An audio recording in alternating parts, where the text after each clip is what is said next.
Hello दोस्तों, नमस्ते, प्रणाम। हम किरण शर्मा। हम मंजू शर्मा अपने चैनल पर स्वागत करे छी। नमस्ते, प्रणाम, सब दीदी भाई के प्रणाम, सब यूट्यूब फैमिली के प्रणाम, जते दाई माई दीदी सुन सबके प्रणाम।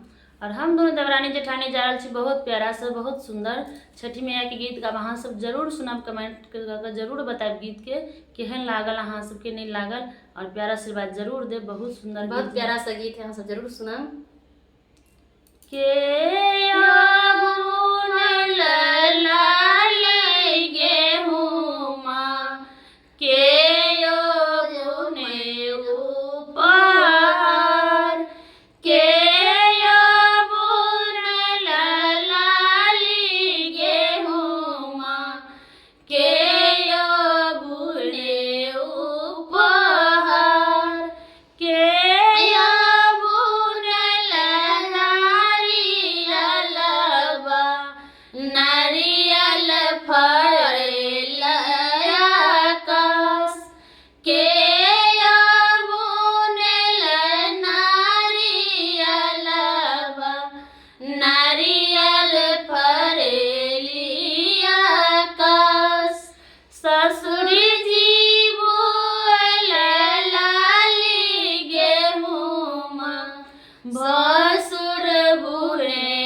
छठी मैया दिया ये गोलाल के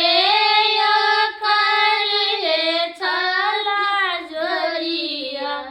छठी मैया दिया ये गोलाल, सासू करेली छठ बारतिया, गोतनी कर